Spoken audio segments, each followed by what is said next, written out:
নমস্কার বন্ধুরা, আজকের রেসিপি হলো পাকা আমের রসপুলি। কোনো রকমই এই পুলিটা বানাতে একদম ময়দা, চালের গুঁড়ো কিচ্ছু লাগবে না। দেখুন কিভাবে আমি খুব সহজেই একদম রসালো রসপুলি বানিয়ে দেখাবো। একদম মনে হবে যেন মুখে দিলে মিলিয়ে যাচ্ছে, এতটাই নরম তুলতুলে হবে। প্রথমে আমি এখানে নিয়েছি একটা পাকা আম। একটা নিলেই হবে। পাকা আমটা বেশ মিষ্টি আর পাকা, এখন খুব ভালো আমটা মানে মিষ্টি আম পাওয়া যাচ্ছে বাজারে। এই সময় এই আমগুলো দিয়ে বানালে খুব ভালো টেস্ট হয় এই রসপুলিটার। আমটাকে আমি খোসাটাকে ছাড়িয়ে নিয়েছি, এরপরে আমি ছোট ছোট করে টুকরো করে কেটে নিচ্ছি। তার কারণ এটা আমি মিক্সি জারের মধ্যে দিয়ে এটাকে খুব ভালোভাবে মিহি একটা পেস্ট বানাবো, সেই জন্য যতটা পারবেন টুকরো টুকরো করে এটা কেটে নেবেন। পুরো আমটাকে আমি টুকরো টুকরো করে কেটে নিচ্ছি, আঁঠিটা বাদ দিয়ে আমি পুরো আমটাকেই নিয়ে নিয়েছি, মানে যতটা শাঁস আছে আমের ততটা শাঁসই নিয়ে নিলাম। এরপরে মিক্সি জারের মধ্যে প্রথমে হাফ বাটি চিনি আমি এখানে দিয়ে দিলাম, মানে 6 টেবিল চামচের মতো চিনি আমি এখানে দিয়েছি। দিয়ে প্রথমে একটু ঘুরিয়ে নিয়েছি। ঘুরিয়ে নিলে কি হবে, চিনিটা বেশ মিহি হয়ে গেছে। এরপরে আমি আমটাকে এখানে অ্যাড করেছি, দিয়ে আমটাকেও খুব ভালোভাবে একটা মিহি পেস্ট বানিয়ে নিয়েছি। এরপরে এখানে পাউরুটি নিলাম। এখানে আমি পাউরুটিটা নিয়েছি, মানে যেটা হোয়াইট ব্রেড ওটা নিইনি, এটা হচ্ছে আমি ব্রাউন ব্রেডটা নিয়েছি, তবে আপনারা চাইলে হোয়াইট ব্রেডটাও নিতে পারেন। এরপরে এই ধারগুলো একটু কেটে নিচ্ছি, যে ধারগুলো যেগুলো এই যে কালো কালো একটু অংশ বা ব্রাউন যে অংশগুলো ধারের, এই অংশগুলোকে কেটে নিচ্ছি, তবে এইগুলো ফেলে দেবো না, এটাও এখানে কাজে লাগবে। আপনারা চাইলে একটা গোটা ব্রেড মানে দুটো গোটা ব্রেড দিয়েও এটা বানাতে পারেন। আমি এই ধারগুলোকেই ব্যবহার করেছি এখানে, দিয়ে ধারগুলোকেও খুব ভালোভাবে আমি কুচিয়ে নিচ্ছি, যাতে এটা খুব ভালোভাবে পেস্ট হয়ে যায়।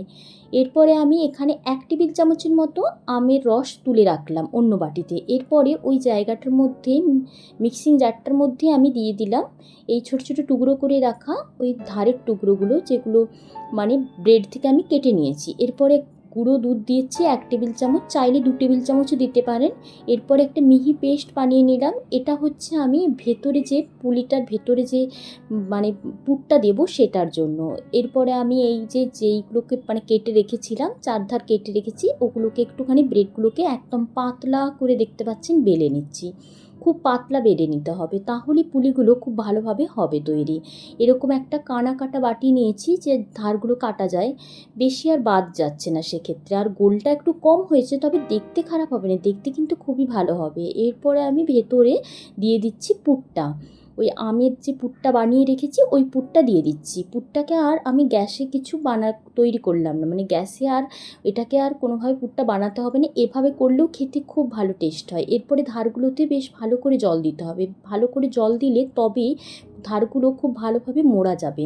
একদম একটু হাত দিয়ে দিয়ে মাঝে মাঝে জল নিয়ে নেবেন, দরকার হলে যে মুড়তে অসুবিধা হলে একটু এই যে ধারে হাত দিয়ে দিয়ে জল নিয়ে এভাবে মুড়ে নিতে হবে। মুড়ে নিলে কি হবে, খুব ভালোভাবে তাহলে আর ফেটে বেরিয়ে যাবে না। এভাবে মুড়ে নিচ্ছি। আর একটাও আমি দেখাবো পদ্ধতি, ওটা হচ্ছে ব্রেডের ধারটা যদি না কেটে করি তাহলে গোল মানে গোল বেশ হয় আর কি। এই যেভাবে ব্রেডটাকে প্রথমে রেখে একদম ধারটাকে কেটে নিইনি, এটাতে শুধু এভাবে করে নিলাম। এরপরে আবারও দেখতে পাচ্ছেন এটা একদম পুরো গোল হয়েছে। এটা হচ্ছে এভাবে কেটে নিলে একদম গোল হয়ে যাচ্ছে। এই পুলিটা অন্যরকম আরেকটু দেখতে ভালো হয়, ওই জন্য সেক্ষেত্রে আপনারা চাইলে ধারগুলো না কাটলেও হবে। সেক্ষেত্রে দুটো ব্রেড আপনারা এমনি কুচি করে দিয়ে দিতে পারেন ওই পুরটার মধ্যে, তাহলে কোনো অসুবিধা নেই। এভাবে আমি সব পুলিগুলোকে আস্তে আস্তে করে বানিয়ে ফেলেছি। এই পুলিগুলো যদি শুধু ভেজেও খান তাহলেও কিন্তু দারুণ খেতে লাগবে, ভেতরের পুরটাও অসাধারণ খেতে হয়। এভাবে গরম তেলের মধ্যে প্রথমে দুটো দেবো, দুটো দিয়ে একটুখানি প্রথমে তেলটাকে ওপরে দিয়ে দেবো, যাতে করে বেশ পুলিগুলো একটু একটু করে ফুলে যায়। এই যে তেলটা দিলে ওপরটা একটুখানি ফুলে ফুলে যাচ্ছে। এরপরে উল্টে নিচ্ছি আমি, এই প্রসেসটা দেখে নিন, এইভাবে অনেকগুলো ভাজা যাবে। আবারও আমি আরও দুটো দিয়ে দিলাম, আরও দুটো দিয়ে একইভাবে এইগুলোকে একটু সাইড করে নিলাম, আবার ওইগুলোর মধ্যেও একটু একটু করে তেল দিয়ে দিলাম। তেল দিয়ে দিয়ে ওপরটা একটুখানি বেশ ফুলে ফুলে গেল, ওই দুটোকেও আবার একটু মানে সাইড করে দিলাম, যেহেতু একটার ধার লাল হয়ে গেছে। এই করে করে একবারে অনেকগুলো পুলি আপনারা ভাজতে পারবেন। শেষে আরও দুটো পুলি দিয়ে দিচ্ছি। আমি 6টা পুলি এখানে দিতে পারলাম, 6টা পুলি বানিয়েছিলাম।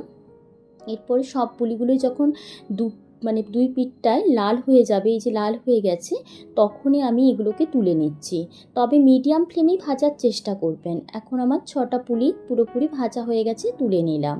এরপরে একটা পাত্রের মধ্যে তেল থেকে ছেঁকে তুলে রেখে দিচ্ছি। এরপরে আমি শিরাটা বানাবো। শিরাটা কিভাবে বানাবো সেটাও একটু দেখতে হবে আপনাদেরকে, কারণ শিরাটার মধ্যেও আমি একটা জিনিস এখানে অ্যাড করেছি। প্রথমে এখানে আমি নিয়েছি 1 বাটির কম চিনি নিয়েছি, মানে হাফ বাটি চিনি নিয়েছি এখানে। আর তাতে দিয়ে দিচ্ছি 2 বাটির মতোই জল দিয়েছি। জলটা একটু বেশিই দিতে হবে চিনির তুলনায়, কারণ শিরাটা খুব বেশি যে চটচটে হবে এমনটা নয়।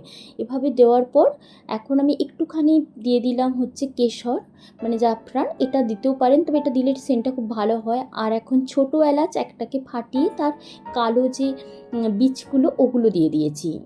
দিয়ে দেওয়ার পর এরপরে এটা ভালো করে চিনির শিরাটা যখন ফুটে যাবে দেখতে পাবেন, তখনই শিরাটা পুরোপুরি যখন একদম চিনিটা গলে যাবে আর কি, তখন এই যে 1 টেবিল চামচের মতো যে আমি রেখেছিলাম আমের রসটা, মানে আমের পাল্পটা, সেটা দিয়ে দিয়েছি। আমের পাল্পটা যেহেতু ছাঁকা হয়নি, সেই জন্য ওর ভেতরে যে একটু একটু গোটা গোটা দানা রয়ে গেছিলো সেগুলো আমি একটু তুলে ফেলে দিচ্ছি। আর এতে করে রসের টেস্টটাও ভালো হয়, আবার কালারটাও কি সুন্দর একটা কালার আসে এতে করে। এভাবে যখন এই আমের রসটা দিয়ে শিরাটা বানানো হবে। এখন শিরাটা বানানো হয়ে গেছে, গ্যাসটা বন্ধ করে দিয়েছি।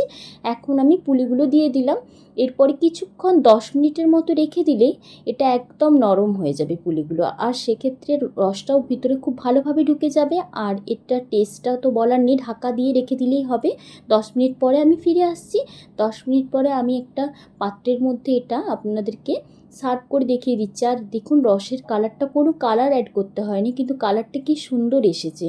বন্ধুরা, রেসিপিটা যদি আপনাদের ভালো লেগে থাকে তাহলে কিন্তু লাইক কমেন্ট করতে ভুলবেন না। আর চ্যানেলটিকে সাবস্ক্রাইব করার অনুরোধ রইল।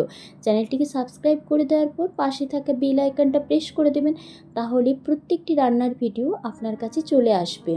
আর যদি এই রেসিপিটা ভালো লাগে অতি অবশ্যই আমাকে লাইক কমেন্ট করে জানাবেন। আর কতটা নরম হয়েছে সেটা আমি একটা তুলে দেখাচ্ছি যে কতটা এই পুলিগুলো নরম হয়েছে দেখুন। ধন্যবাদ বন্ধুরা, ভালো থাকবেন, সুস্থ থাকবেন।